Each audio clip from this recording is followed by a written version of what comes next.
نحمده ونصلي على رسوله الكريم اما بعد فاعوذ بالله من الشيطان الرجيم بسم الله الرحمن الرحيم سبحان الذي يسرى بعبده ليلا من المسجد الحرام إلى المسجد الأقصى الذي باركنا حوله لنريه من آياتنا إنه هو السميع البصير وآتينا موسى الكتاب وجعلناه هدى لبني إسرائيل ألا تتخذوا من دوني وكيلا ذرية من حملنا مع نوح إنه كان عبدا شكورا صدق اللہ العظیم۔ اس سے پہلے کہ ہم سورہ بنی اسرائیل کا ترجمہ شروع کریں، سورہ نحل کے آخری حصے میں ایک بڑی عظیم آیت آئی تھی کہ جس کے حوالے سے کسی قدر وضاحت ہونی چاہیے، لیکن چونکہ اس وقت میں چاہتا تھا کہ وقت کے اندر اس کا ترجمہ مکمل ہو جائے تو میں اس وقت رکا نہیں۔ یہ آیت نمبر 125 ہے سورہ مبارکہ کی، ادعو الی سبیل ربک بالحکمۃ والموعظۃ الحسنۃ وجادلھم باللتی ہی احسن۔ اصل میں اس میں دعوت اسلامی اور دعوت دین کے 3 مختلف لیولز کا تذکرہ ہے۔ عام طور پر اس کو ایک ہی چیز سمجھ کر لوگوں نے ترجمہ بھی کیا ہے، وضاحت بھی کی ہے، لیکن دقت نظر سے جائزہ لیا جائے تو چونکہ انسانوں میں مختلف قسم کے انسان ہیں تو دعوت و تبلیغ کے بھی اسی اعتبار سے مختلف گوشے کہہ لیجئے، مختلف لیولز کہہ لیجئے۔ مثلا یہ کہ انسانوں میں ایک چھوٹی بڑی ہی مائنورٹی ہوتی ہے جن کو ہم انٹیلیجنسیا کہتے ہیں۔ یہ وہ لوگ ہیں کہ جو عقل سے کام لیتے ہیں، کسی بات کو قبول کرتے ہیں تو پہلے عقل سے سمجھتے ہیں تب قبول کرتے ہیں، جذبات سے نہیں۔ اور یہ کہ کسی شے کو رد کرتے ہیں تو دلیل سے کرتے ہیں، اگر قبول کرتے ہیں تو دلیل سے، رد کرتے ہیں تو دلیل سے۔ یہ انٹلیکچوئل مائنورٹی آپ اسے کہیں یا انٹیلیجنسیا کہیں، یا یہ کہ اس کے لیے برین ٹرسٹ بھی ایک لفظ ہے کہ ہر معاشرے کے اندر اس طرح کے لوگ ہوتے ہیں، اور یہ ہوتے بہت کم ہیں تعداد میں، لیکن ڈیسائسو ہوتے ہیں۔ اس معاشرے کا جو بحیثیت مجموعی رخ ہے وہ یہ معین کرتے ہیں۔ عوام کی حیثیت جو ہے وہ ایسے ہے جیسے ایک انسان کے جسم میں ہاتھ پاؤں ہیں، اعضاء و جوارے ہیں، لیکن جو حیثیت ایک انسان کے جسم میں دماغ کی ہے وہ اس برین ٹرسٹ کی ہوتی ہے، انٹیلیجنسیا کی۔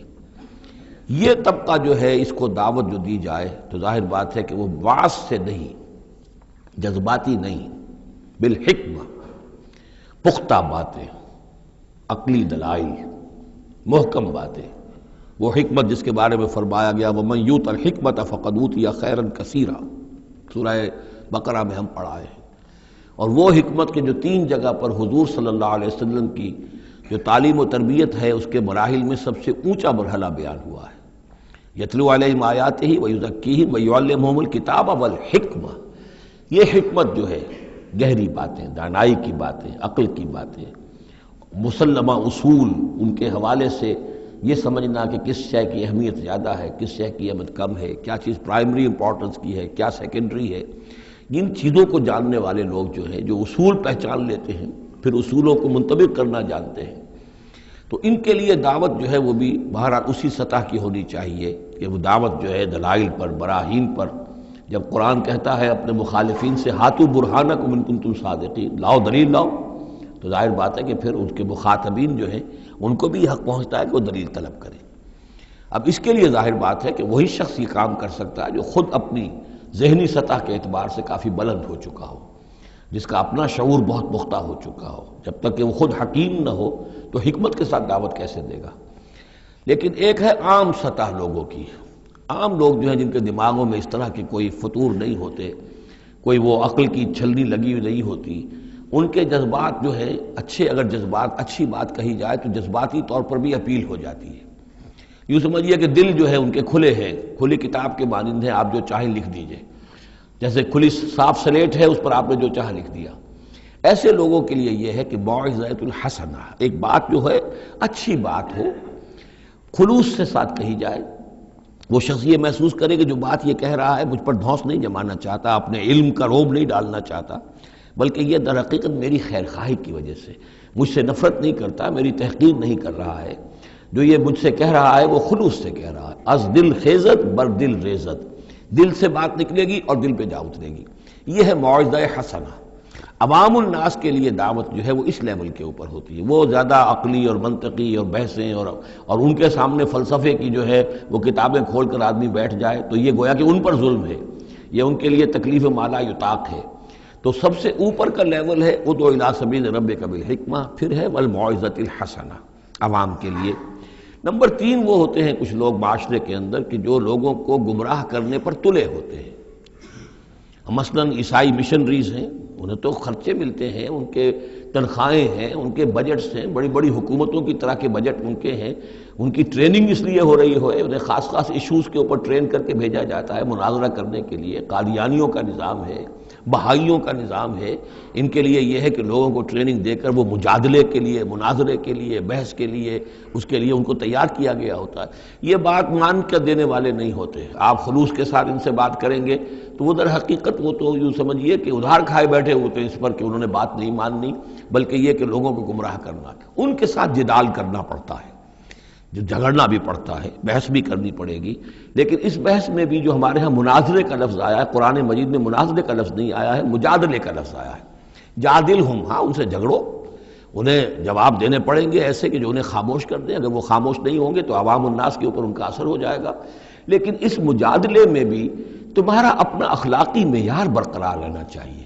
نیچے نہ اترو، گالم گلوچ پر نہ آ جاؤ، بہت گھٹیا انداز اختیار نہ کر لو، بلکہ جیسے کہا گیا کہ ان کے معبودوں کو گالیاں نہ دینی شروع کر دو، بلکہ یہ کہ ان میں بھی ہمیں آداب، اس کے اندر بھی آداب کو ملحوظ رکھتے ہوئے. تو یہ 3 لیولز ہیں. ادعو الی سبیل ربک بالحکمۃ والموعظۃ الحسنۃ وجادلہم باللتی احسن.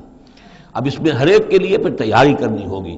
قادیانیوں سے مباحثے کرنے کے لیے ظاہر بات ہے عام آدمی نہیں کر سکتا جب تک کہ ان اسپیشل ایشوز کے اوپر اس کو صحیح جو ہے اس کو تعلیم نہ دے دی گئی ہو، اس کی اوپر تربیت نہ ہو گئی ہو. اور اسی طریقے سے جو بہائیوں نے کوئی مسائل اٹھائے ہوئے ہیں، منکرین حدیث نے کوئی اٹھائے ہوئے ہیں، تو اس طرح کے لیے جو ہے یہ 3 لیولز ہیں، ان کو سمجھ لیجیے. اب آئیے ہم سورہ بنی اسرائیل کی طرف چل رہے ہیں. یہ قرآن مجید کے وسط میں 2 عظیم خزانے ہیں حکمت قرآنی کے، سورہ بنی اسرائیل اور سورۃ الکہف. اور یہ نہایت حسین و جمیل جوڑا ہے.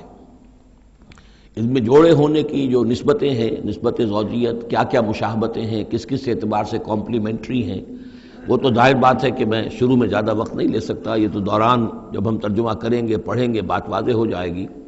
لیکن 1-2 موٹی موٹی باتیں دیکھ لیجئے. اس سورت کا آغاز ہو رہا ہے سبحان الذی اسریٰ بعبدہ، اللہ کی تسبیح کے ساتھ. سورہ کہف شروع ہوگی الحمدللہ الذی انزل علی عبدہ الکتاب. الحمدللہ، اور حدیث نبوی میں آیا ہے التسبیح نصف المیزان والحمدللہ تملؤہ. نظام جو میزان معرفت خداوندی ہے وہ آدھی ہو جاتی ہے تسبیح سے، سبحان اللہ کہنے سے، اور پر ہو جاتی ہے الحمدللہ کہنے سے. یہ دونوں مل کر گویا کہ معرفت خداوندی کا جو بھی انسان کے پاس ہو سکتا ہے اثاثہ اور جو پونجی ہو سکتی ہے اس کی تکمیل ہو جاتی ہے. یہ ہم آگے چل کر المسبحات میں اس مضمون پر تفصیلی گفتگو کریں گے. لیکن یہاں نوٹ کر لیجئے تسبیح سے شروع ہو رہی ہے سورہ بنی اسرائیل اور تحمید سے الحمدللہ الذی انزل علی عبدہ الکتاب. پھر یہ کہ یہاں ہے ذکر اللہ اپنے بندے کو لے گیا، وہاں ہے اللہ نے اپنے بندے پر کتاب اتاری. یہ گویا کہ ریسیپروکل معاملہ ہو رہا ہے. دونوں جگہ عبد کا لفظ آیا، رسول کا لفظ نہیں آیا. سبحان الذی اسریٰ بعبدہ، الحمدللہ الذی انزل علی عبدہ الکتاب. اس طرح آخر میں آپ دیکھیں گے 2 آیتیں اس سورہ مبارکہ کی جو ہیں قل سے شروع ہوں گی. قل ادعوا اللہ او ادعوا الرحمن ایما تدعوا فلہ الاسماء الحسنی. اسی طریقے سے آخری آیت بھی ہے. اور پھر اسی طریقے سے سورہ کہف کی بھی آخری 2 آیتیں قل سے شروع ہوں گی. یہ 4 قل ہیں. 4 قل تو سورتوں کے ہیں، قل یا ایھا الکافرون اور قل هو اللہ احد اور قل اعوذ برب الفلق اور قل اعوذ برب الناس. 4 قل بہت مشہور ہیں، لیکن یہ 4 قل جو ہیں 2 آیتیں قل والی یہ جو سورہ بنی اسرائیل کے آخر میں آئیں گی، اور 2 آیتیں قل والی جو سورہ کہف نہایت عظیم آیات ہیں. اور ان دونوں میں بھی پھر وہی ریسیپروکل نسبت ہوگی جس کی طرف کہ میں نے اشارہ کیا ہے. ایک اور خاص بات یہ ہے ان دونوں صورتوں میں کہ یہ اس طریقے سے انٹرلاکڈ ہے، جیسے ریل گاڑی کے 2 ڈبے ہوتے ہیں ان کو جوڑا ہوا ہوتا ہے بیچ میں، انٹرلاکڈ ہوتے ہیں.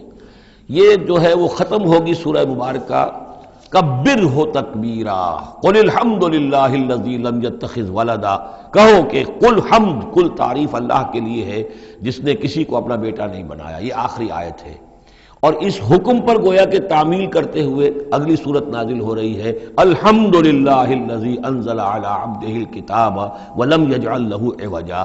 اس طریقے سے یہ دونوں جوڑے جو ہیں باہم انٹرلاک بھی ہیں۔ یہ سورہ بنی اسرائیل جو ہے، اس کا پہلا رکوع اس اعتبار سے بہت اہم ہے، بہت عظیم ہے کہ اس میں بنی اسرائیل کی تاریخ کے 4 ادوار کا تذکرہ ہے جو کہ حضور صلی اللہ علیہ وسلم کی بعثت تک گزر چکے تھے۔ 2000 برس کی تاریخ ان کی ہے، جس کو کہ 4 ادوار میں یہاں 4 آیتوں میں سمو کر بیان کر دیا گیا۔ اس کا ہمارے لیے فائدہ کیا ہے کہ ایک حدیث نبوی میں آیا ہے، لَيَأْتِيَنَّ عَلَىٰ أُمَّتِي مَا أَتَىٰ عَلَىٰ بَنِي إِسْرَائِيلَ حَزْوَ النَّعْلِ بِالنَّعْلِ، میری امت پر بھی وہ تمام حالات وارد ہو کر رہیں گے جو بنی اسرائیل پر وارد ہوئے، بالکل ایسے جیسے کہ ایک جوتی دوسری جوتی سے مشابہ ہوتی ہے۔ جوتیوں کا جوڑا زمین پر رکھا ہو تو آپ کو مختلف نظر آئیں گے، جوتیوں کے رخ جو ہیں وہ مختلف ہوں گے پنجوں کے حساب سے، لیکن اگر ان کے تلووں کو جوڑ دیں گے تو معلوم ہوگا کہ ان میں کوئی فرق نہیں ہے۔ تو اسی طریقے سے 4 ادوار امت مسلمہ، امت محمد صلی اللہ علیہ وسلم کی تاریخ کے گزر چکے ہیں۔ تو گویا کہ اپنے آپ کو سمجھنے کے لیے بھی یہ آئینہ جو ہے ان آیات میں جو تاریخ بنی اسرائیل کا آ رہا ہے وہ بہت مفید ہے۔ چنانچہ اس پر میں نے آج سے کوئی سن 74 کی بات ہے تو اب سمجھ لیجئے کہ اب 24 برس ہونے کو آ رہے ہیں یا 23 برس تو ہو ہی چکے ہیں۔ میں نے ایک مضمون لکھا تھا، وہ پھر پہلے تو اب چھپتا ہے چھوٹی شکل میں، وہ ایک کتابچہ ہے تنظیم اسلامی کا تاریخی پس منظر، اور اس کے بعد ایک بڑی کتاب بھی اب آ چکی ہے، سابقہ اور موجودہ مسلمان امتوں کا ماضی، حال اور مستقبل، اردو میں وہ کتاب بھی موجود ہے جو اس موضوع پر ہے۔ لیکن اس ضمن میں جو کچھ مجھ پر کھلا ہے وہ در حقیقت ان آیات کے حوالے سے اور اس حدیث کی کنجی سے، وہ حدیث جو ہے گویا کہ وہ ایک کنجی کی حیثیت رکھتی تھی جس سے کہ میں نے ان آیات میں جو خزانہ مضمر ہے علم کا اور معرفت کا اور معلومات کا، اس کو میں نے کھولا ہے اللہ کے فضل و کرم سے۔ اب جو ہے انگریزی میں بھی یہ کتابچہ جو ہے چھوٹا بھی موجود ہے، rise and fall of the Muslim Ummah, اور دوسری طرف انگریزی میں اب دوسری کتاب کی بھی ترجمانی آ گئی ہے، لیسنز فرام ہسٹری، اور وہ سب کے سب جیسا کہ میں نے عرض کیا یہاں سے ماخوذ ہے۔ سبحان الذی اسریٰ بعبدہ لیلا من المسجد الحرام الی المسجد الاقصی، پاک ہے وہ ذات کہ جو لے گئی راتوں رات اپنے بندے کو صلی اللہ علیہ وسلم مسجد الحرام سے، یعنی مکہ مکرمہ خانہ کعبہ کے پاس سے، الی المسجد الاقصی، دور کی مسجد کی طرف، یعنی یروشلم، بیت مسجد اقصی جو کہ قبلہ رہا ہے بنی اسرائیل کا، الذی بارکنا حولہ، جس کے ماحول کو ہم نے بابرکت بنایا ہے۔ یہ بابرکت اس اعتبار سے بھی ہے کہ بہت ہی یعنی دنیاوی اعتبار سے بھی بہت زرخیز علاقہ ہے، بہت اچھی آب و ہوا ہے، اور اس اعتبار سے بھی کہ یہاں سینکڑوں نبی آئے ہیں، خود حضرت ابراہیم کا مدفن بھی وہیں ہے، حضرت ابراہیم کا مسکن وہ رہا ہے، بہت سے انبیاء وہاں رہے ہیں، اور یہ جو مرکز رہا ہے یروشلم کا، ہیکل سلیمانی، یہ نہ معلوم کتنے نیک لوگ جو ہیں یہاں رہے ہیں اور یہاں پر عبادتیں ہوتی رہی ہیں، تو وہ پورا ماحول جو ہے روحانی اعتبار سے بھی مادی اعتبار سے بھی بڑا بابرکت ہے۔ یہ اشارہ ہو رہا ہے معراج کے سفر کی طرف، جس کے 2 حصے ہیں، ایک حصہ زمینی اور ایک حصہ پھر آسمان کی طرف۔ زمینی حصہ یہ ہے کہ مسجد حرام سے اور مسجد اقصی یروشلم تک حضور کو لے جایا گیا، اور اس کے بعد پھر وہاں سے جو ہے اسینٹ، جو اوپر اٹھنا جو ہے آسمانوں کی طرف کا سفر جو ہے وہ شروع ہوا ہے۔ قرآن مجید میں یہاں صرف اس پہلے حصے کا ذکر کیا ہے، اور اس کا خاص سبب کیا ہے؟ اس کا سبب یہ ہے کہ اب گویا کہ اعلان ہو رہا ہے کہ محمد الرسول اللہ صلی اللہ علیہ وسلم کو اللہ تعالیٰ ان دونوں دین کے جو توحید کے عظیم مراکز تھے ان کا متولی بنا رہا ہے، محمد کو اور ان کی امت کو صلی اللہ علیہ وسلم وعلی اصحابہ الصلاۃ والسلام۔ اس حوالے سے آپ کو وہاں لے جایا گیا، وہاں تمام انبیاء کرام ان کی ارواح وہاں جمع ہوئیں، جو بھی ان کو اللہ تعالیٰ نے اس کو جسد دیے ہوں گے، مثالی جسد دیے جن حقیقتوں کو ہم نہیں جان سکتے، یہ تمام جو ہے پھر متشابہات میں آ جائے گا۔ وہاں حضور نے ان کی امامت کی، پھر وہاں سے آسمان کی طرف آپ کا سفر کا جو ہے وہ عروج کا، معراج کا سفر شروع ہوا ہے۔ اس کا ذکر قرآن مجید میں اس دوسرے حصے کا جو ہے وہ پھر سورۃ النجم میں آئے گا مختصر طور پر، یہاں صرف اس کے زمینی حصے کا ذکر ہے۔ سبحان الذی اسریٰ بعبدہ لیلا من المسجد الحرام الی المسجد الاقصی الذی بارکنا حولہ لنریہ من آیاتنا، تاکہ ہم دکھائیں اسے اپنے بندے کو محمد کو صلی اللہ علیہ وسلم اپنی آیات۔ انہ هو السمیع العلیم، یقیناً سمیع البصیر، یقیناً وہی اللہ ہے سب کچھ سننے والا، سب کچھ دیکھنے والا۔ اب اس کے بعد وہ جو مرکز تھا وہاں پر، چونکہ بنی اسرائیل کی تاریخ کا وہ مرکز رہا ہے، حضرت سلیمان علیہ السلام نے اس کو تعبیر کیا تھا، تو اب ان کی تاریخ کا حوالہ شروع ہو رہا ہے۔ وَآتَيْنَا مُوسَى الْكِتَابَ، اور ہم نے موسیٰ کو کتاب دی تھی یعنی تورات۔ وَجَعَلْنَاهُ هُدًى لِبَنِي اسرائیل، اور ہم نے اسے بنایا تھا ہدایت نامہ، رہنمائی بنی اسرائیل کے لیے۔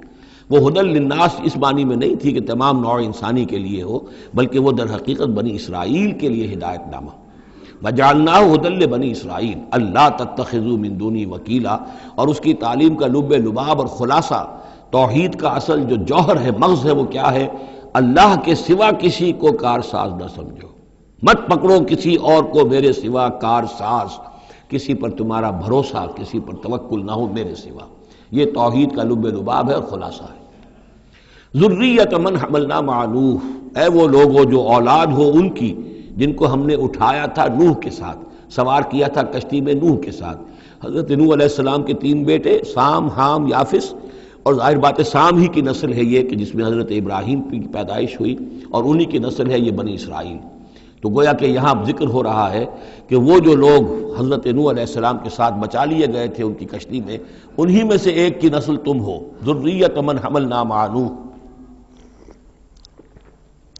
انہ کان عبدا شکورا، یقیناً وہ ہمارا بہت ہی شکر گزار بندہ تھا حضرت نوح علیہ السلام کے بارے میں۔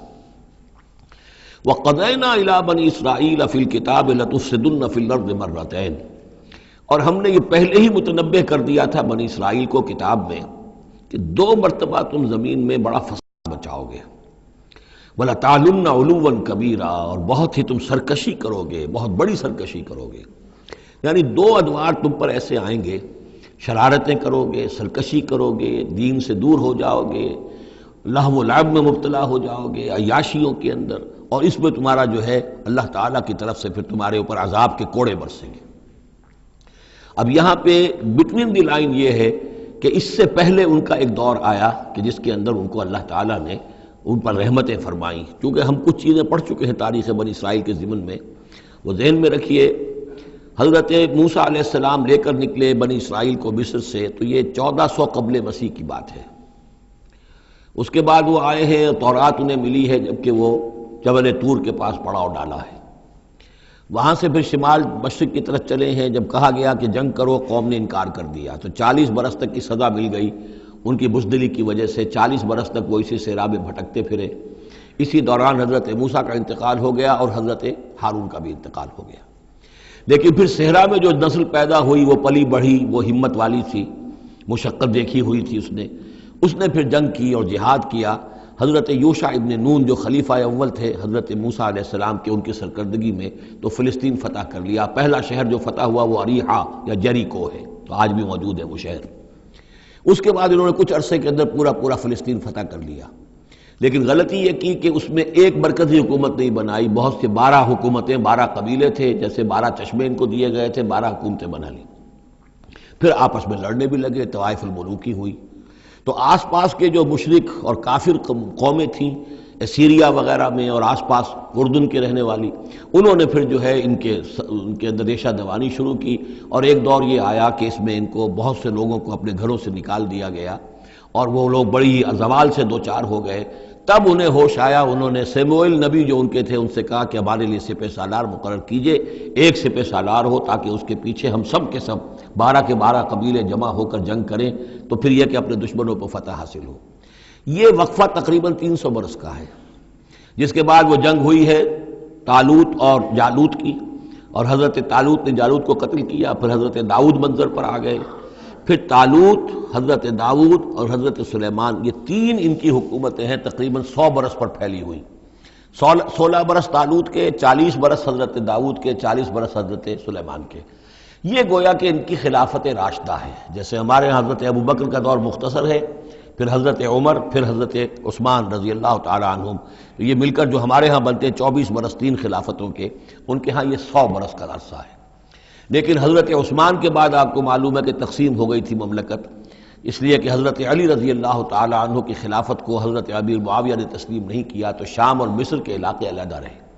بالکل اسی طرح ہوا وہاں پر بھی کہ حضرت سلیمان کے بعد ان کے دو بیٹوں میں جو مملکت تقسیم ہو گئی، ایک شمالی مملکت تھی جس کا نام اسرائیل تھا اور سامریہ اس کا دارالخلافہ تھا، ایک جنوبی تھی یہودا اور وہ اس کا جو ہے یا یروشلم اس کا دارالخلافہ۔ تو اس طریقے سے دو ملک یہ بن گئے۔ یہ زمانہ ان کا ابھی عروج کا بہرحال ہے، کچھ کئی سو برس ان کے عروج کے گزرے، پھر ان میں خرابیاں آئیں، پھر ان کے اندر شرک مشرکانہ اوہام آ گئے، دنیا پرستی آ گئی، شریعت کا مذاق بنانا ہو گیا معاملہ، تو پھر ان پر زوال آیا۔ پہلا زوال جو آیا، پہلے اسیرینز نے شمالی مملکت جو تھی اسرائیل کی اس کو ختم کر دیا۔ یہ کوئی ختم کیا انہوں نے اس سے کافی پہلے 700-800 برس قبل حضرت مسیح کے۔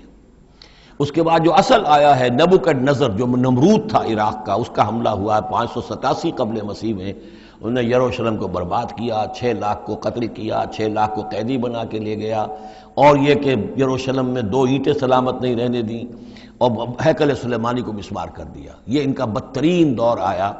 تقریباً 125 برس یہ کیپٹیوٹی میں رہے بیبیلونیا میں، 6 لاکھ کو ہانک کر لے گیا وہاں پر، بدترین دور۔ تو پہلا عروج اس کا جو کلائمیکس تھا وہ طالوت اور داؤد اور سلیمان کا دور حکومت، اور پہلا زوال جس کا یوں سمجھیے کہ سب سے نیچے کی پوزیشن یہ ہے جو کیپٹیوٹی کا دور ہے ان کا۔ اس کے بعد حضرت عزیر علیہ السلام ان میں آئے، اللہ نے بھیجا، انہوں نے دعوت اصلاح توبہ کی منادی کی، پھر یہ لوگ کچھ ٹھیک ہوئے۔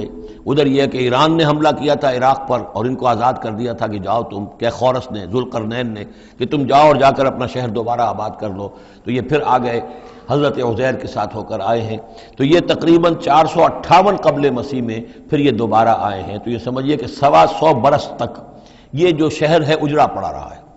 اسی دوران میں حضرت عزیر کو اللہ تعالیٰ نے 100 برس کے لیے سلائے بھی رکھا ہے، وہ موت ان پر طاری کر دی تھی جو سورہ بقرہ میں ہم پڑھ کر آئے ہیں۔ یہ سارے واقعات کو آپ یوں سمجھ لیجئے کہ یہ علیحدہ علیحدہ ٹکڑے جو ہم نے پڑھے ان کو جوڑ لیجئے۔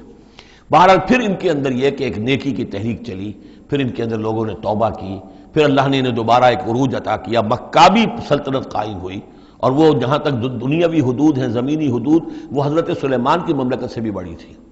یہ ان کا دوسرا دور عروج ہے۔ لیکن پھر ان کے اندر زوال آیا، پھر خرابی آئی، پھر وہی دنیا پرستی، وہی عیاشیاں، وہی بدماشیاں، وہی مشرکانہ اوہام۔ اس کے نتیجے میں پھر ان پر جو کوڑے پڑے ہیں وہ پہلے تو پڑے ہیں یونانیوں کے ہاتھوں، سکندر مقدونی نے پہلے فتح کیا ان کو، پھر سلیوکس جو اس کا اس سے سالار تھا وہ ان پر حکمران رہا ہے۔ اس کے بعد یہ ہے کہ پھر رومنز آ گئے، رومنز نے ان کو فتح کر لیا، ان کی حکومتیں چلتی رہی۔ یہ دوسرا دور ہے۔ اس دور میں پھر یہ ہے کہ رومنی کے ہاتھوں سن 70 عیسوی میں دوبارہ یروشلم تباہ و برباد ہوا، 1,33,000 یہودی ایک دن میں قتل کیے۔ پھر دوبارہ وہ ٹیمپل یا ہیکل سلیمانی جو دوبارہ تعمیر کر لیا تھا حضرت عزیر کے بعد، پھر وہ مسمار کر دیا گیا، اور وہ آج تک مسمار پڑا ہوا ہے۔ اور گویا کہ حضور صلی اللہ علیہ وسلم کی بعثت کے وقت 500 برس ہو چکے تھے اس کو مسمار ہوئے ہوئے۔ سن 70 عیسوی میں وہ مسمار ہوا، اور 571 میں حضور کی پیدائش ہے، یعنی آپ کی پیدائش بھی پورے 500 برس بعد ہوئی ہے، جبکہ یہ رومیوں کے ہاتھوں ہیکل سلیمانی تباہ و برباد کر دیا گیا تھا۔ یروشلم میں پھر کوئی متنفس نہیں رہا، لیکن یہ کہ بعد میں جو ہے اس کے اندر ان کو یہاں سے نکال باہر کیا گیا، ان کا ڈائسپورا شروع ہو گیا۔ وہ ڈائسپورا اس صدی کے شروع میں ختم ہوا ہے، وہ پھر میں بعد میں بات کروں گا۔ یہ ساری داستان بڑی اہم ہے، اس لیے کہ یہ سابقہ امت مسلمہ ہے، یہ وہ امت مسلمہ ہے جس کے ہاں 1400 برس تک نبوت رہی، جس کے ہاں 3 کتابیں نازل ہوئی ہیں، جن کے بارے میں قرآن میں 2 جگہ ہے کہ یا بنی اسرائیل اذکروا نعمتی التی انعمت علیکم وانی فضلتکم علی العالمین، میں نے تمام جہان والوں پر تمہیں فضیلت دی ہے۔ تو اسی طریقے سے پھر ان کو معزول جب کرنے کے بعد ہم سامنے آئے ہیں تو حضور نے بتایا وہی کچھ تم پر بھی ہوگا اور وہی کچھ ہم پر بھی ہوا ہے۔ ہمارا بھی پہلا عروج عربوں کی زیر قیادت تھا، پھر زوال آیا، پہلے پٹائی ہوئی کروسیڈرز کے ہاتھوں، پھر جو پٹائی ہوئی ہے، بڑی پٹائی جو ہوئی ہے وہ ہوئی ہے پھر ہلاکو اور چنگیز کے ذریعے سے، فتنہ تاتار۔ اس کے بعد پھر جو ہے وہ قیادت بدل گئی، عربوں کی قیادت کے بجائے ترکوں کی قیادت آ گئی۔ وہ وہی لوگ جنہوں نے لاکھوں کروڑوں مسلمان قتل کیے پھر وہ ایمان لے آئے، اسلام لے آئے، انہی کے ذریعے کی مختلف حکومتیں بنی، ترکان تیموری اور ترکان صفوی اور ترکان سلجوقی اور ترکان عثمانی۔ لیکن اس کے بعد پھر ان پر بھی زوال آیا، وہ ہم نے دیکھ لیا اس صدی میں گریٹ اوٹومان امپائر جو ہے اس صدی کے شروع میں ختم ہو گئی، اور ہم پر بھی جو دوسرا جو دور آیا عذاب کا وہ یورپ کی قوموں کے ذریعے سے آیا، کہیں انگریز آ گئے، کہیں فرانسیسی آ گئے، کہیں اطالوی آ گئے، کہیں اسپینیئرز آ گئے، کہیں ڈچ آ گئے، تو جیسے کہ یہودیوں پر بھی دوسرا عذاب جو آیا تھا وہ گریکس اور رومنز کے ہاتھوں، اسی طریقے سے مسلمانوں پر بھی دوسرا زوال کا دور جو آیا ہے وہ یورپین کولونیل پاورز کے ہاتھوں آیا۔ ہم نے یہ طے کر دیا تھا، پہلے ہی سنا دیا تھا بنی اسرائیل کو کہ تم اپنی تاریخ میں 2 مرتبہ بہت فساد مچاؤ گے اور بہت سرکشی کرو گے۔ فَإِذَا جَاءَ وَعْدُ أُولَاهُمَا، جب ان دونوں میں سے پہلے وعدے کا وقت آ گیا، بَعَثْنَا عَلَيْكُمْ عِبَادًا لَنَا أُولِي بَأْسٍ شَدِيدٍ، ہم نے تم پر مسلط کر دیے اپنے ایسے بندے جو بڑی سخت جنگ کرنے والے، بڑے سخت جنگجو تھے۔ فَجَاسُوا خِلَالَ الدِّيَارِ، تو وہ تمہاری آبادیوں میں، ملکوں میں گھس گئے۔ وَكَانَ وَعْدًا مَفْعُولًا، اور وہ وعدہ جو اللہ کا تھا وہ پورا ہو کر رہا۔ یعنی جب تم شرارت کرو گے، جب تم دین سے برگشتہ ہو جاؤ گے، جب تم اللہ کی کتاب کو اور اللہ کے قانون کو جو ہے وہ مذاق اور ہنسی بنا لو گے، تو پھر تم پر ہمارے عذاب کے کوڑے پڑیں گے۔ یہ میں بتا چکا ہوں، پہلے یہ کوڑے آئے اسیرینز کے ہاتھوں جنہوں نے ختم کر دیا اسرائیلی مملکت کو، پھر یہ آئے نیبوکڈنیزر کے ہاتھوں، بیبیلونینز کے ہاتھوں، جس نے کہ یروشلم کو بھی برباد کیا، 6 لاکھ کو قتل کیا، 6 لاکھ کو ساتھ لے گیا اور ہیکل سلیمانی مسمار کر دیا۔ ثم رددنا لکم الکرۃ علیہم، پھر ہم نے تمہاری باری لوٹائی ان پر، پھر اللہ تعالیٰ نے ان کو پھر ایک مرتبہ پھر وہ دی سہارا دیا، چاہے وہ سہارا ایرانیوں کی وجہ سے ہوا کہ خورس یا سائرس ذوالقرنین، اس نے اب عراق پر حملہ کیا اور پھر یہاں پہ ان کو اجازت دے دی کہ تم چلے جاؤ اور جا کر اپنا شہر دوبارہ آباد کر لو، تو یہ واپس آئے۔ ثم رددنا لکم الکرۃ علیہم، پھر ہم نے تمہاری باری لوٹائی دی ان پر، وامددناکم، اور تمہاری مدد کی، بے اموال، اموال کے ذریعے سے بھی، وبنینا، اور اولاد بیٹوں کے ذریعے سے بھی، وجعلناکم اکثر نفیرا، اور پھر ہم نے تمہیں بنا دیا ایک کثیر تعداد والی قوم، تم پھلے پھولے پھر ایک بڑی پراسپرس قوم بن گئے۔ ان احسنتم احسنتم لانفسکم، تم نے اگر کوئی بھلائی کمائی تو اپنے نفس کے لیے بھلائی کمائی، اپنے لیے کمائی، اپنے فائدے کے لیے۔ وَإِنْ أَسَأْتُمْ فَلَهَا، اور اگر کوئی برا کام کیا تو وہ بھی اپنے لیے کیا، اس کا وبال تم پر دنیا میں بھی آیا اور آخرت میں بھی اس کا عذاب آئے گا۔ فَإِذَا جَاءَ وَعْدُ الْآخِرَةِ، جب وہ دوسری مرتبہ کی وہ سرکشی اور تمرد اور شیطنت تمہاری اور تمہارا جو ہے دین سے برگشتگی کا دور آیا، تو دوسرے وعدے کا وقت آیا، لِيَسُوءُ وُجُوهَكُمْ، یہاں وہ الفاظ محذوف سمجھیے، بَعَثْنَا عَلَيْكُمْ عِبَادًا لَنَا أُولِي بَأْسٍ شَدِيدٍ، وہ گویا کہ الفاظ یہاں ریپیٹ نہیں کیے گئے، دوبارہ پھر ہم نے تمہارے اوپر ایسے زوردار لوگوں کو مسلط کیا، لِيَسُوءُ وُجُوهَكُمْ، تاکہ وہ تمہارے چہروں کو بگاڑ دیں، تمہارے حلیے بگاڑ دیں۔ وَلِيَدْخُلُوا الْمَسْجِدَ كَمَا دَخَلُوهُ أَوَّلَ مَرَّةٍ، اور وہ داخل ہوں مسجد میں، یعنی مسجد اقصیٰ میں، ہیکل سلیمانی میں، جیسے کہ وہ داخل ہوئے تھے پہلی مرتبہ، جیسے بے حرمتی کی تھی بیبیلونینز نے بیت المقدس کی اور ہیکل سلیمانی کی، ایسی ہی بے حرمتی پھر کی ہے ٹائٹس رومی نے سن 70 عیسوی میں اس ہیکل کی بھی، اور ہیکل کو مسمار کر دیا۔ وَلِيَدْخُلُوا الْمَسْجِدَ كَمَا دَخَلُوهُ أَوَّلَ مَرَّةٍ وَلِيُتَبِّرُوا مَا عَلَوْا تَتْبِيرًا، اور یہ کہ تباہ و برباد کر دیں ہر اس شے کو جس کے اوپر بھی ان کو اختیار اور قبضہ حاصل ہو جائے۔ عَسَىٰ رَبُّكُمْ أَن يَرْحَمَكُمْ، یہ دور گزر چکے 2000 برس، یعنی ان کا سیکنڈ جو سمجھیے کہ زوال کی انتہا تھی وہ چلی آ رہی تھی 500 برس سے محمد الرسول اللہ صلی اللہ علیہ وسلم کی بعثت کے وقت تک، ایک عروج، ایک زوال، پھر عروج، پھر زوال، اور زوال کو 500 برس ہو گئے تھے جب کہ حضور کی بعثت ہوئی اور یہ قرآن نازل ہوا۔ ان حالات میں کہا جا رہا ہے عسیٰ ربکم ان یرحمکم، تمہارا رب اب بھی تم پر رحم فرمانے کو تیار ہے، ممکن ہے کہ تمہارا رب تم پر رحم کرے۔ وَإِنْ عُدْتُمْ، اگر تم نے وہی روش اختیار کی، وہی کفر کیا، وہی حق کو ماننے سے انکار کیا اور اعراض کیا، عدنا، پھر ہم وہی کچھ کریں گے جو ہم نے پہلے کیا تھا۔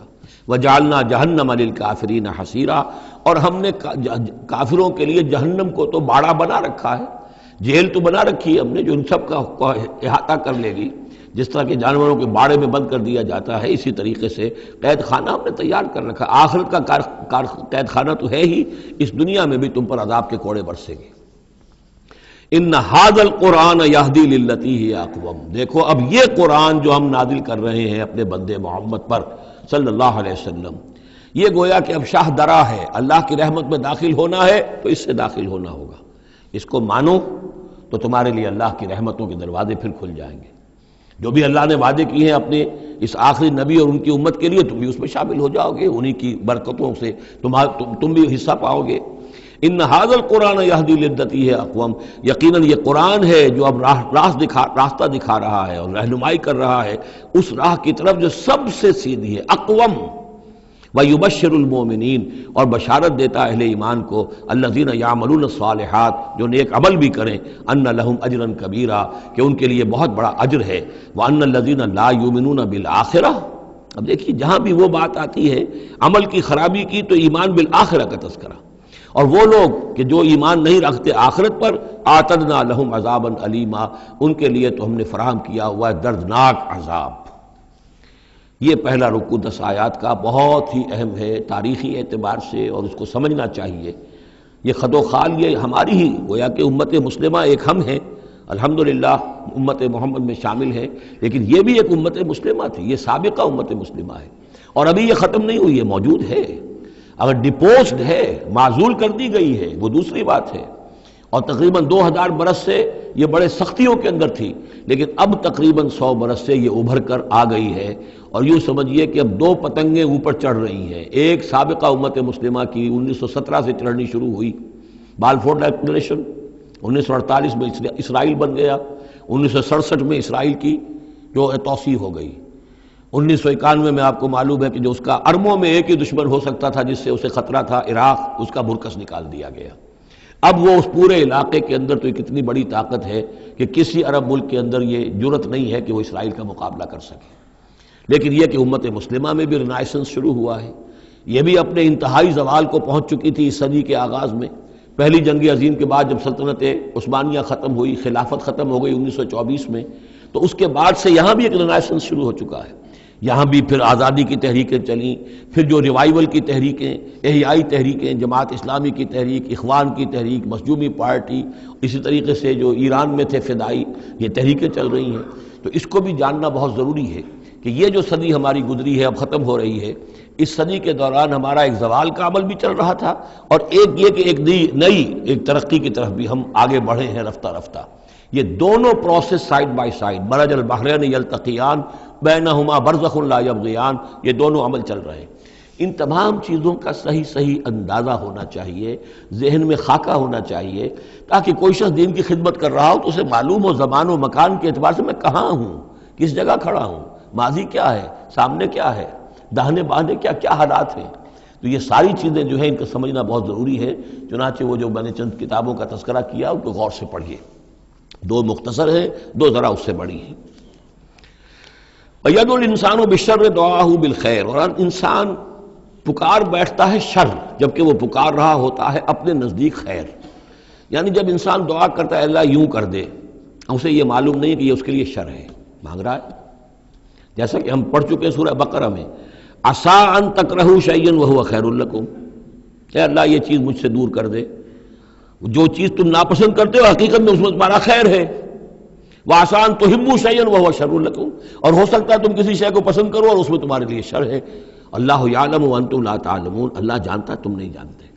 اصل بات کیا کہ اللہ کے حوالے کیا جائے، تفویض الامر، اے اللہ تیرے حوالے، سپردم بے تو مایا خیشرا تو دانی حساب کم و بیشرا، تیرے علم میں جو چیز میرے لیے خیر ہے وہ فیصلہ فرما دے، چاہے مجھے اچھی لگے یا بری لگے، لیکن تیرے علم میں۔ اللہم انی استخیرک بعلمک واستقدرک بقدرتک واسألک من فضلک العظیم، میں تو تیری قدرت سے قدرت چاہتا ہوں، تیرے علم سے خیر چاہتا ہوں، مجھے کیا پتا کس شے میں خیر ہے کس میں شر ہے، تو جانتا ہے۔ لیکن انسان کیا ہے، وہ تو اپنی عقل کو آگے رکھتا ہے، اے اللہ یوں کر دے، ایسا ہو جانا چاہیے، حالانکہ اس کو نہیں معلوم کہ بے وقوف جو شے مانگ رہا ہے وہ اس کے لیے خیر نہیں ہے، شر ہے۔ وَيَدْعُو الْإِنسَانُ بِالشَّرِّ دُعَاءَهُ بِالْخَيْرِ، اور انسان مانگ بیٹھتا ہے اپنے لیے شر جبکہ وہ مانگ رہا ہوتا ہے اپنے تئیں، اپنے خیال میں، اپنے ذوق میں خیر۔ وَكَانَ الْإِنسَانُ عَجُولًا، اور انسان بہت جلد باز ہے، اس جلد بازی کی وجہ سے، شارٹ سائٹڈنس کی وجہ سے وہ شر کو خیر، خیر کو شر سمجھ بیٹھتا ہے۔ وَجَعَلْنَا اللَّيْلَ وَالنَّهَارَ آیَتَيْنِ، اور ہم نے رات اور دن کو 2 نشانیاں بنا دیا ہے۔ فَمَحَوْنَا آیَةَ اللَّيْلِ، تو ہم نے رات والی نشانی کو تو تاریک بنا دیا، اسے مٹا دیا، محو کر دیا۔ وجعلنا آیۃ النہار مبصرۃ، اور دن والی نشانی کو ہم نے سجھانے والی بنا دیا، روشن کر دیا۔ لتبتغوا فضلا من ربکم، تاکہ اس روشنی کے اندر تم اپنے رب کا فضل تلاش کرو، تمہاری جو معاشی جد و جہد ہے اس کے لیے بھاگ دوڑ کر سکو۔ ولتعلموا عدد السنین والحساب، اور دن اور یہ رات کا جو فرق ہے اور تفاوت ہے، الٹ پھیر ہے، اسی سے پھر ہم نے یہ نظام بنا دیا کہ تم حساب کر سکو سالوں کا، اور یہ سارا جو تمہارے نظام الاوقات ہے، ایک دن ایک رات ایک دن ہو گیا، پھر ایک دن ایک رات، اس طرح بڑھتے بڑھتے پھر ہفتہ بنتا ہے، جو پھر اس کے بعد جو ہے وہ مہینہ اور سال۔ وَكُلَّ شَيْءٍ فَصَّلْنَاهُ تَفْصِيلًا، اور ہم نے ہر چیز کو پوری طرح کھول کھول کر بیان کر دیا ہے۔ وَكُلَّ إِنسَانٍ أَلْزَمْنَاهُ طَائِرَهُ فِي عُنُقِهِ، اور ہر انسان کے ہم نے چپکا دیا ہے اس کی قسمت یا اس کی نحوست یا اس کی خوشبختی یا اس کی جو بھی ہے بدقسمتی، یہ سب چیزیں انسان کی اپنی گردن میں ہم نے کہیں چپکا دی ہیں۔ اب اللہ جانے کہ یہ کوئی واقعتاً اس کی کوئی مادی حقیقت بھی ہے، شاید ہے، یہ سب ہو سکتا ہے، کچھ ممکن نہیں کہ پھر ہمیں کہیں معلوم ہو کہ یہاں پر کوئی چیز ہے، عنق اس کی گردن میں کوئی شے ہے کہ جو ہم نے وہاں پہ لٹکا دی ہے۔ وَكُلَّ إِنسَانٍ أَلْزَمْنَاهُ طَائِرَهُ، طائر کا لفظ جو آتا ہے عام طور پر تو نحوست کے لیے آتا ہے، لیکن یہ کہ اس کے ساتھ یہ جو بھی قسمت ہے، کسی کا مقسوم ہے، جو بھی اس کو ملنا ہے، یہ ساری چیزیں جو ہیں انسان کی، وہ ہر انسان کے ساتھ گویا کہ اس کی وہ کتاب الکتاب میں سے اللہ تعالیٰ نے جو اس کا کھاتا ہے، اس کا ڈیبٹ کریڈٹ وہ یہاں پر لگا دیا ہے۔ وَنُخْرِجُ لَهُ يَوْمَ الْقِيَامَةِ كِتَابًا يَلْقَاهُ مَنشُورًا، اور ہم نکال لیں گے اس کے لیے قیامت کے دن اسے ایک کتاب کی شکل میں جسے وہ پڑھے گا، کھلی ہوئی کتاب۔ یعنی یہیں پر شاید وہ کوئی لگا ہوا ہے، کوئی ریکارڈر ہے کہ جس کے اندر وہ سارے ہمارے افعال و اعمال ریکارڈ ہو رہے ہیں، چاہے وہ کتنا ہی مائکروسکوپک ہو، اور اس کے بعد اس کو نکال کر جو ہے وہ رکھا جائے یہ ایک چپ کے اندر۔ آپ کو معلوم ہے چپسی کا تو سارا کھیل اس وقت دنیا میں چل رہا ہے، اس میں آپ کی پوری زندگی کی فلم موجود ہے، آپ نے ایک ایک حرف جو زبان سے نکالا وہ موجود ہے، آپ کے ذہن میں جو جو خیالات آتے رہے وہ موجود ہیں، آپ کے دل میں جو جو نیتیں پروان چڑھتی رہی وہ موجود ہیں، وہ ایک چپ جو ہے کفایت کرے گا۔ وَكُلَّ إِنسَانٍ أَلْزَمْنَاهُ طَائِرَهُ فِي عُنُقِهِ وَنُخْرِجُ لَهُ يَوْمَ الْقِيَامَةِ كِتَابًا يَلْقَاهُ مَنشُورًا، اور کہہ دیا جائے گا اقرأ کتابک، خود پڑھ لو اپنی کتاب، یہ اپنا اعمال نامہ خود پڑھ لو۔ کفیٰ بنفسک اليوم علیک حسیبا، تم خود بھی آج کافی ہو کہ حساب کر لو، ڈیبٹ کریڈٹ کا حساب جوڑ لو، یہ سارا تمہارے سامنے تمہارا کچا چٹھا موجود ہے۔ من اہتدی فإنما یہتدی لنفسہ، جو کوئی بھی ہدایت پر آتا ہے، ہدایت کو اختیار کرتا ہے تو وہ اپنے بھلے کے لیے، اپنے فائدے کے لیے۔ وَمَنْ ضَلَّ فَإِنَّمَا يَضِلُّ عَلَيْهَا، اور جو گمراہ ہوتا ہے ظاہر بات ہے وہ اپنے اوپر ہی اس کا وبال لے گا، گمراہ ہوتا ہے اپنے اوپر، اپنے خلاف، اپنے اوپر ہی وبال لے گا۔ وَلَا تَزِرُ وَازِرَةٌ وِزْرَ أُخْرَىٰ، اور دیکھو نہیں ہوگی کوئی جان اٹھانے والی کسی اور کے جان کے بوجھ کو، ہر ایک کو اپنا بوجھ خود اٹھانا ہے، جو بھی آپ کے اعمال کا انبار ہے وہ آپ کے کندھوں پر ہوگا، کوئی اور نہیں اٹھا سکے گا۔ وما كنا معذبين حتى نبعث رسولا ومن ضل ولا تزر وازرة وزر اخرى وما كنا معذبين حتى نبعث رسولا، یہ میں نے پہلے بھی حوالہ دیا تھا، آج یہ اللہ کی سنت رہی ہے کہ کسی قوم کے اوپر عذاب ہلاکت، عذاب استیصال، چھوٹے عذاب تو آتے رہتے تھے، لیکن یہ کہ بڑا عذاب جس سے کہ قوم کو نسیہ منسیہ کر دیا جائے، جیسے قوم نوح اور قوم ہود اور قوم صالح پر آئے وغیرہ، ان کے بارے میں اللہ کا قانون یہ ہے کہ جب تک رسول کو نہ بھیج دیا جائے، رسول حق کا حق ہونا واضح نہ کر دے، کوئی اشتباہ نہ رہے، حق مبرہن ہو جائے، اتمام حجت ہو جائے، رسلا مبشرین و منذرین لئلا یکون للناس علی اللہ حجت بعد الرسل، پھر اس کے بعد عذاب آتا تھا۔ وما كنا معذبین حتی نبعث رسولا، ہم عذاب دینے والے نہیں رہے ہیں جب تک کہ رسول نہ بھیج دیں۔ وَإِذَا أَرَدْنَا أَن نُهْلِكَ قَرْيَةً أَمَرْنَا مُتْرَفِيهَا، اور جب ہم فیصلہ کر لیتے تھے کہ کسی بستی کو یا کسی علاقے کے رہنے والوں کو ہلاک کرنا ہے تو پھر ہم کھلی چھوٹ دے دیتے تھے اس کے جو مرفہ الحال لوگ ہوتے تھے، دولت والے، پیسے والے، ان کی رسی دراز کرتے تھے، فَفَسَقُوا فِيهَا، وہ خوب ادھم مچاتے تھے، فسق و فجور، لہو و لعب، عیاشیاں، بدماشیاں، اس کا بازار گرم کر دیتے تھے۔ فحق علیہ القول، یہاں تک کہ وہ گویا کہ بھٹی پوری طرح دہک جاتی تھی اور وہ بستی یا وہ علاقہ جو عذاب الہی کا پورے طور پر مستحق ہو جاتا تھا۔ وحق علیہ القول فدمرناها تدمیرا، تو پھر ہم اسے، اس بستی کو اکھاڑ کر پٹخ دیتے تھے، اللہ کی طرف سے عذاب آ جاتا تھا۔ یعنی یہ بتایا جا رہا ہے کہ عذاب آنے میں سب سے بڑا حصہ جو ہوتا ہے کسی قوم کے سرمایہ داروں کا ہوتا ہے، ان کی رنگ رلیاں، ان کے جو بھی ان کے عیش اور ان کی عیاشیاں اور ان کی بدماشیاں جو ہیں در حقیقت وہ عوام اگر روک نہیں رہے تو وہ بھی مجرم ہو گئے. ہاں جو روکنے والے ہیں نہیں منکر کرنے والے ان کو اللہ تعالیٰ بچا لیتا ہے، ورنہ یہ کہ جن لوگوں نے ان کو روکا نہیں گویا کہ وہ انہی کے حکم میں ہیں.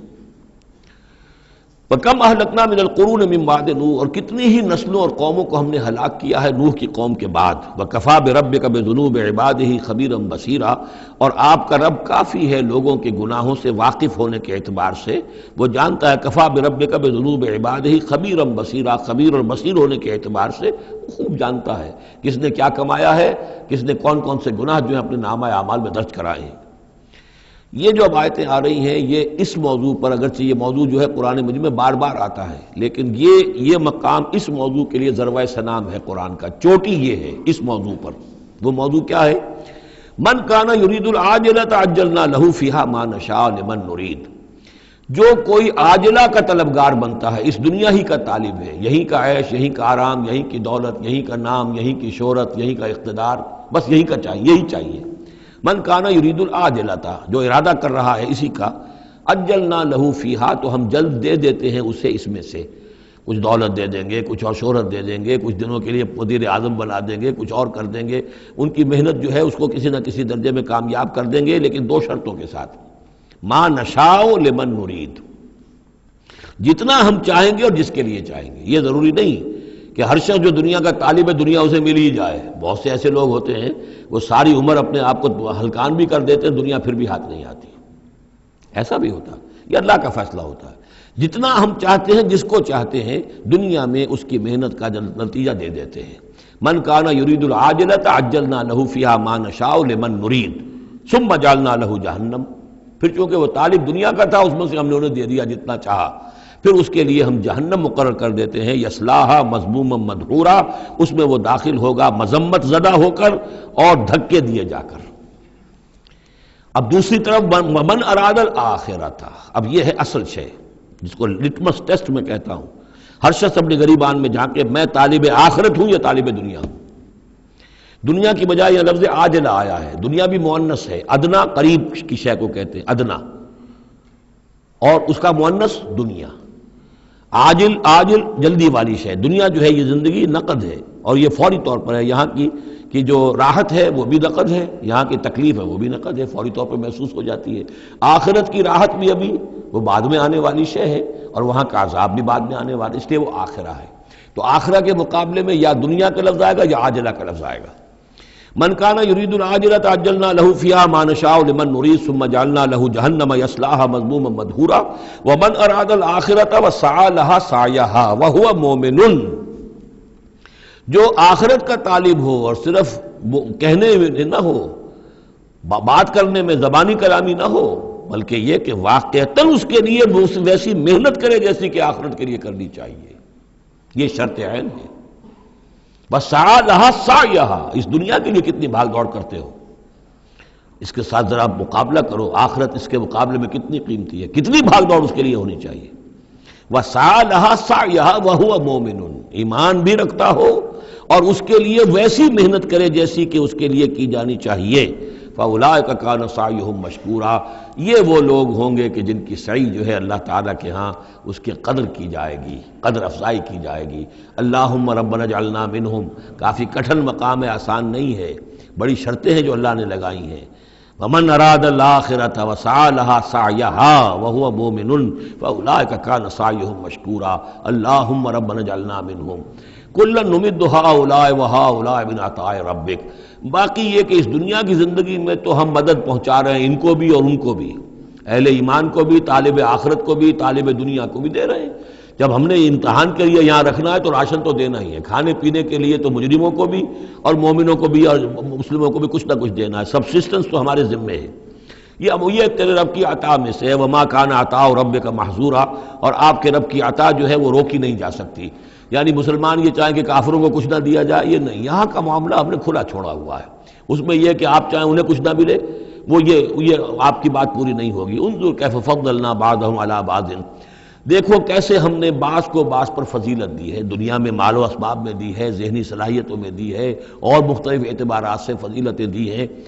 وَلَلْآخِرَةُ أَكْبَرُ دَرَجَاتٍ وَأَكْبَرُ تَفْضِيلًا، لیکن آخرہ جو ہے وہ درجے کے اعتبار سے اور فضیلت کے اعتبار سے بہت بڑی ہوگی۔ یہاں کتنا فرق پڑ جائے گا، کوئی محل میں رہ رہا ہے، کوئی کٹیا میں رہ رہا ہے۔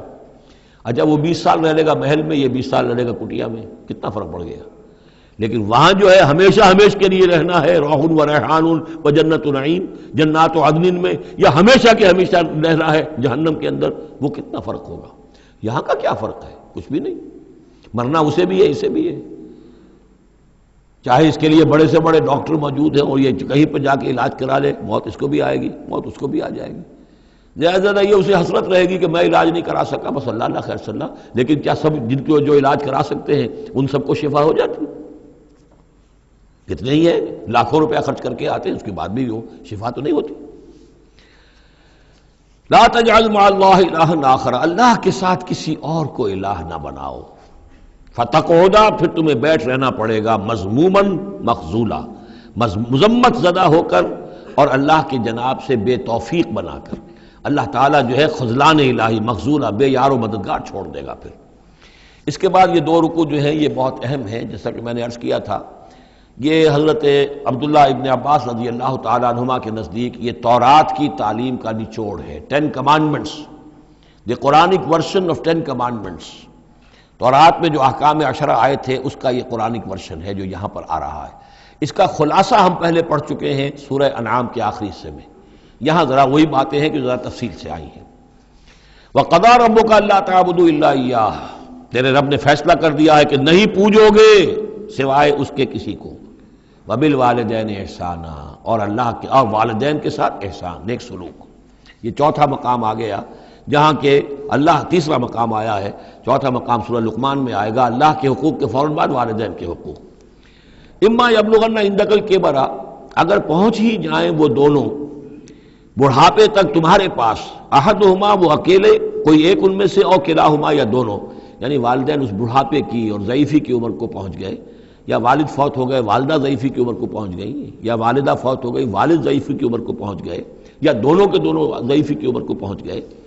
اما یبلغن عندک الکبر احدہما او کلاہما فلا تقل لہما اف، تو انہیں اف تک مت کہو، جھڑکنا نہیں، ولا تنہرہما، ان کو جھڑکو مت، وقل لہما قولا کریما، ان سے بات کرو نرمی کے ساتھ، ادب کے ساتھ۔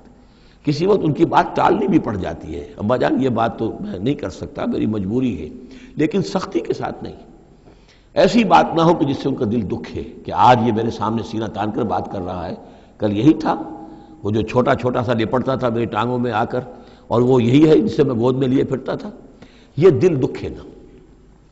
وَاخْفِضْ لَهُمَا جَنَاحَ الذُّلِّ مِنَ الرَّحْمَةِ، یہ آگے جو میں نے کہا تھا والدین کے لیے بھی اپنے بازوؤں کو، کندھوں کو عاجزی کے ساتھ ان کے سامنے جھکا کر رکھو، سینہ تان کر بات نہ ہو ان سے، بات جب بھی ہو معلوم ہو کہ جھکے ہوئے ہیں، ان کا ادب کر رہے ہیں۔ وَقُلْ رَبِّ ارْحَمْهُمَا كَمَا رَبَّيَانِي صَغِيرًا، اور دعا کیا کرو کہ اے میرے رب ان پر رحم فرما دونوں پر، جیسے کہ انہوں نے ہمیں پالا، مجھے پالا جبکہ میں چھوٹا سا تھا، میں تو سب سے زیادہ ضعیف تھا، کمزور تھا، میرے لیے غذا کا، میرے آرام کا، مجھے تکلیف ہو تو تڑپتے یہ تھے، تو اے پروردگار اب ان کے احسانات کا میں کیا بدلہ چکا سکتا ہوں، میں تجھ ہی سے درخواست کرتا ہوں کہ جو کچھ احسانات انہوں نے مجھ پر کیے ہیں تو ان کو، ان کے طفیل، تو ان کی خطائیں بخش دے اور ان پر رحم فرما۔ وَقُلْ رَبِّ ارْحَمْهُمَا كَمَا رَبَّيَانِي صَغِيرًا ربکم عالم بما فی نفوسکم، تمہارا رب واقف ہے خوب جو کچھ تمہارے دلوں میں ہوتا ہے۔ ان تکونوا صالحین فإنہ کان للأوابین غفورا، اگر تم واقعی نیک ہوگے تو یقیناً اللہ تعالیٰ تم میں سے جو واقعی اللہ کی طرف رجوع کرنے والے ان کے لیے غفور ہے۔ اس میں اشارہ ہے کسی وقت بوڑھے والدین، جیسے کہ ہم پڑھ آئے کہ لا یعلم من بعد علم شیئا، وہ کبھی بچوں کی سی عادتیں نوت کر آتی ہیں، پھر کبھی وہ ایسی باتیں کہتے ہیں کہ جو نہیں کی جا سکتی، کہیں روکنا بھی پڑتا ہے، ٹوکنا بھی پڑتا ہے، لیکن یہ کہ اگر مجبوراً کہیں ایسی بات کرو اور کرو ادب کے ساتھ، سختی نہ ہو، تو پھر یہ کہ اللہ تعالیٰ جانتا ہے تمہاری نیت کو، کہ تم اگر اپنے والدین کی یہ بات نہیں مان پا رہے ہو، تمہاری مجبوری ہے، وہ تم جانتے ہو، اللہ تعالیٰ کے علم میں ہے، تو اللہ غفور اور رحیم ہے۔ وَآتِ ذَا الْقُرْبَىٰ حَقَّهُ، اور قرابت داروں کو بھی ان کا حق ادا کرو، والمسکین، اور مسکین کو، وابن السبیل، اور مسافر کو، ولا تبذر تبذیرا، اور نام و نمود کے لیے اپنی دولت مت اڑاؤ۔ تبذیر جو ہے اسراف سے بہت بڑا جرم ہے۔ اسراف یہ ہے کہ ضرورت میں ضرورت سے زائد خرچ کیا جائے، کھانا آپ کی ضرورت ہے وہ کھانا ایک سالن روٹی سے بھی آپ کی غذا پوری ہو سکتی ہے، لیکن 4 کھانے، یہ اسراف ہے۔ کپڑا آپ کی ضرورت ہے لیکن وارڈروبس کی وارڈروب بھری ہوئی ہے کپڑوں سے، یہ اسراف ہے۔ جتنے آپ کے لیے لازم ہے، ضروری ہے، وہ رکھیے۔ اور تبذیر یہ ہے کہ بلا ضرورت خرچ کرنا، صرف نام و نمود کے لیے، اپنی دولت کی نمائش کے لیے، شادیوں پر خرچ ہو رہا ہے اور کس قدر ہو رہا ہے، دھوم دھڑکتا ہے، کوئی اس کی ضرورت نہیں ہے، یہ ہے تبذیر۔ بلا تبذر تبذیرا، اپنی دولت کو نام و نمود کے لیے مت اڑاؤ۔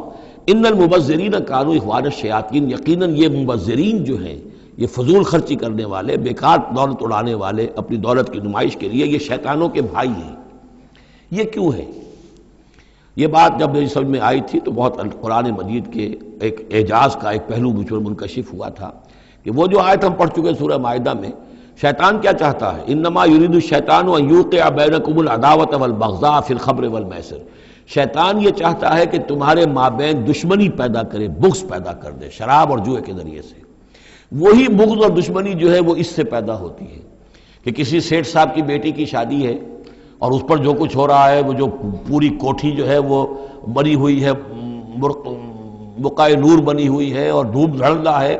اچھا، اسی سیٹھ صاحب کا کوئی شوفر بھی ہوگا، کوئی پہرے دار ہوگا، کوئی مالی ہوگا، کوئی اس کا خانسامہ ہوگا، اس کی بچی شاید بوڑھی ہو رہی ہو، اس کے ہاتھ پیلے نہیں ہو رہے ہیں، کیا ہوگا اس کے دل میں؟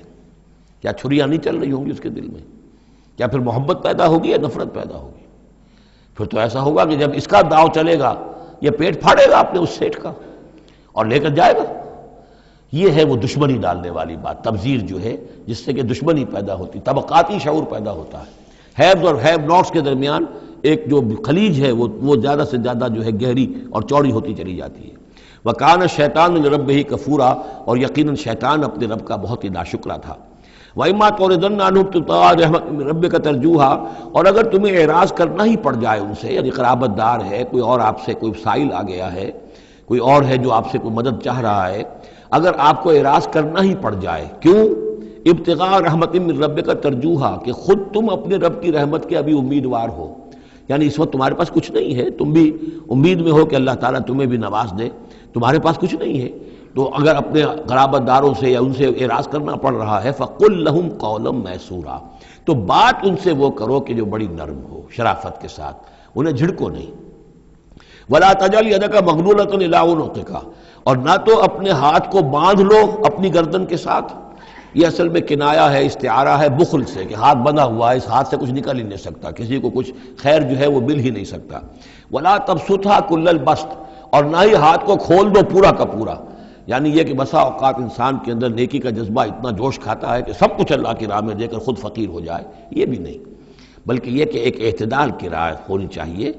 فَتَقْعُدَ مَلُومًا مَحْسُورًا، ایک وقت میں جذبات کے رو میں آ کر تو یہ سب کچھ کر بیٹھے، اور بعد میں تم جو ہے بیٹھے رہو گے الزام کھائے ہوئے اور ہارے ہوئے، اور پھر ہو سکتا ہے کہ الٹا یہ خیال ہو کہ کیا حماقت میں کر بیٹھا، مجھے جو ہے ذرا اس میں اعتدال کی روش اختیار کرنی چاہیے تھی۔ اس میں بسا اوقات ایسا ہوتا ہے کہ انسان یہ سمجھتا ہے کہ یہ غریب آدمی میرا رشتہ دار جو ہے، میں اس کی کسی نہ کسی طریقے سے اب اس کے حالات بگڑے ہوئے ٹھیک کر ہی دوں، لہذا وہ اپنی امکانی حد تک مدد کر رہا ہے، لیکن حالات ٹھیک نہیں ہو رہے اس کے، تو فرمایا ان ربک یبسط الرزق لمن یشاء ویقدر، یہ جو ہے کسی شخص کے اوپر رزق کشادہ ہو جانا اور کسی کے اوپر رزق کی تحقیق ہو جانا، یہ تمہارے اختیار میں نہیں ہے، یہ تیرے رب کے اختیار میں ہے، اللہ کے اختیار میں ہے، لہذا اپنا سا فرض ادا کرو جو تم کر سکتے ہو، معقول طریقے سے، معتدل طریقے سے، متوازن طریقے سے وہ کرو، تم یہ نہ سمجھو کہ تم کسی کے حالات کو بدلنے پر قادر ہو۔ ان ربک یبسط الرزق لمن یشاء ویقدر، یقیناً یہ تو تیرا رب ہی ہے کہ جو کھول دیتا ہے رزق جس کے لیے چاہتا ہے، کشادہ کر دیتا ہے اور تنگ کر دیتا ہے جس کے لیے چاہتا ہے۔ انہ کان بعبادہ خبیرا بصیرا، یقیناً وہ اپنے بندوں کے حق میں اپنے بندوں سے پوری طرح باخبر ہے اور ان کے حالات کو دیکھ رہا ہے۔ ولا تقتلوا اولادکم خشیۃ املاق، اور اپنی اولاد کو قتل مت کرو مفلسی کے اندیشے سے۔ اب یہ جو ہمارے ہاں برتھ کنٹرول کی پوری تحریک ہے پوری دنیا میں، اور مالتھوس صاحب کے زمانے سے جو تحریک چلی تھی، اور یہ کنٹرول جو ہے آبادی کا، پاپولیشن کنٹرول، تو اگرچہ ہم یہ تو نہیں کہہ سکتے کہ اس کی ساری شکلیں حرام مطلق ہیں، بعض شکلیں اس کی جائز ہیں، اور اس کے لیے ہم صرف یہ کہہ سکیں گے کہ وہ مکروہات میں شامل ہے، لیکن یہ کہ ایک تحریک کی حیثیت سے در حقیقت یہ نفی ہے ایمان کی۔ اللہ پر توکل نہیں ہے، اللہ کے رازق ہونے پر بھروسہ نہیں ہے، اپنے حساب کتاب کو جوڑ رہے ہو، تمہیں کیا پتا اللہ کے خزانے کون کون سے ہیں؟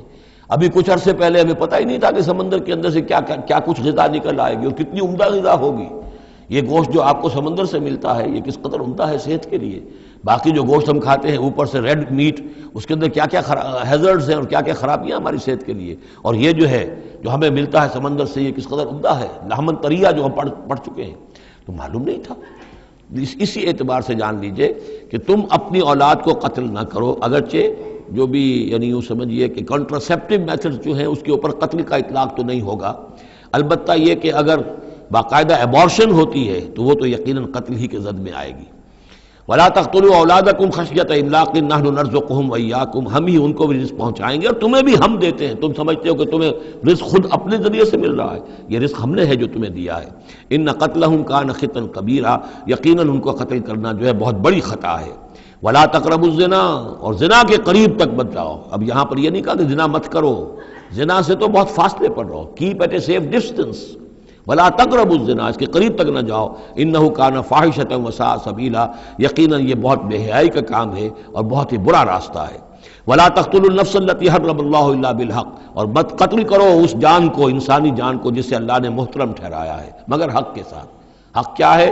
قاتل کو قتل کیا جائے گا، اس کی جان لے لی جائے گی، اس کے قتل کے بدلے خون کے بدلے خون، یا مرتد ہے اس اسلامی ریاست میں اسے قتل کر دیا جائے گا، یا یہ کہ زانی یا زانیہ ہے شادی شدہ اس کو رجم کیا جائے گا، یا یہ ہے کہ اور بھی کوئی قتل کی جو ہے جس کے اوپر یہ کہ عائد ہو جائے، کافر ہے حربی ہے، ہر کافر نہیں، جس کے ساتھ اعلان جنگ ہے اسے قتل کیا جائے گا، یہ ہے بالحق۔ ومن قتل مظلوما، اور جسے قتل کر دیا گیا مظلوم طور پر بغیر یعنی کسی حق کے ظلم سے، فقط جعلنا لولیہ سلطانا، تو اس کے ولی کو ہم نے ایک اختیار دیا ہے، اس کے اختیار ہے اب جو مقتول ہے اسلامی قانون میں اس کے ورثاء کو اختیار حاصل ہے، چاہے تو وہ قاتل کی جان لے لے، اصرار کریں اس پر کہ ہم خون کا بدلہ خون، جان کا بدلہ جان لیں گے، چاہے اسے معاف کر دیں، اور چاہے تو خون بہا لے کر اور جو رقم لے کر جو ہے اس کو معاف کر دیں۔ یہ تین شکلیں ہیں لیکن اختیار ان کے پاس ہے، حکومت کے پاس نہیں ہے، کوئی جج یہ فیصلہ نہیں کر سکتا، کوئی صدر مملکت جو ہے اس کا مختار نہیں ہے، جو ہمارے دستور میں ان کو اختیار دے رکھا ہے وہ اسلام کے صریح منافی ہے۔ یہ تو در حقیقت اختیار ہے صرف مقتول کے ورثاء کا۔ فلا یسرف فی القتل، تو وہ بھی قتل میں حد سے تجاوز نہ کرے، یہ نہ کرے کہ ایک آدمی قتل کیا اس کے قبیلے والوں نے ہم ان کے 10 قتل کریں گے، نہیں، یہ نہیں، بلکہ یہ کہ ایک قاتل جو ہے در حقیقت قتل کے بدلے اسی قاتل کی جان لی جائے گی۔ انہو کانا منصورا، اس کی مدد کی جائے گی، یعنی جو بھی مقتول کے ورثاء ہیں ان کی مدد کی جائے گی۔ ریاست کا کام یہ ہے کہ وہ قاتل کو تلاش کرے، قاتل کو پکڑے، مقدمہ چلائے، اس پر ثبوت فراہم کرنا، یہ سارا ریاست کا کام ہے، لیکن مقدمے میں مدعی ریاست نہیں ہے۔ ہمارے ہاں غلطی یہ کہ اسٹیٹ ورسس وہ قانون جو مقدمہ بنتا ہے اس میں مدعی حکومت ہوتی ہے، یہ نہیں ہے، ریاست نہیں ہے، بلکہ مدعی جو ہے وہ مقتول کے ورثاء ہیں اسلام میں قتل کے مقدمات میں۔ وَلَا تَقْرَبُوا مَالَ الْيَتِيمِ إِلَّا بِالَّتِي أَحْسَنُ، یہ آیت ہم پہلے بھی پڑھ چکے ہیں، اور یتیم کے مال کے قریب تک بھی مت آؤ مگر بہترین طریقے سے، اس کی حفاظت کرو اور اس کو سنبھال کر رکھو، اس کو ضائع نہ کرو، اسے کھانے اور ہڑپ کرنے کی کوشش نہ کرو، حتیٰ یبلغ اشدہ، یہاں تک کہ وہ اپنی پوری قوت کو پہنچ جائے، پوری جوانی کو پہنچ جائے، سمجھ کو پہنچ جائے، بالغ ہو جائے۔ وَأَوْفُوا بِالْعَهْدِ، اور عہد کو پورا کرو، ان العہد کان مسئولا، یقیناً عہد جو ہے معاہدہ جب بھی ہو جائے اس کے بارے میں مسئولیت ہے اللہ کے ہاں، جواب دہی کرنی پڑے گی، باس پرس ہوگی۔ وَأَوْفُوا الْكَيْلَ إِذَا كِلْتُمْ، اور جب بھی تم ناپو تو پورا ماپو، پیمانہ پورا بھرو۔ وَزِنُوا بِالْقِسْطَاسِ الْمُسْتَقِيمِ، جب تولو تو پوری سیدھی ترازو کے ساتھ تولو۔ ذَلِكَ خَيْرٌ وَأَحْسَنُ تَأْوِيلًا، یقیناً یہی بہتر ہے اور انجام کے اعتبار سے بھی دیانتداری کے ساتھ پورا ناپ کر پورا تول کر اگر تم دے رہے ہو معاملہ، تو پھر جو بقیت اللہ ہے، پھر جو بھی اللہ کی طرف سے تمہیں نفع ہو جائے گا اس میں بہت برکت ہوگی، اس میں بہت خیر ہوگا۔ احسن تاویلا ولا تخف ما ليس لك به علم ان السمع والبصر والفؤاد كل اولئك كان عنه مسؤولا۔ اس آیہ مبارکہ کے بارے میں انشاءاللہ کچھ تفصیل سے مجھے گفتگو کرنی ہے، وہ ہم کل کریں گے۔ بارک اللہ لی ولکم فی القرآن العظیم ونفعنی وإیاکم بالآیات والذکر الحکیم۔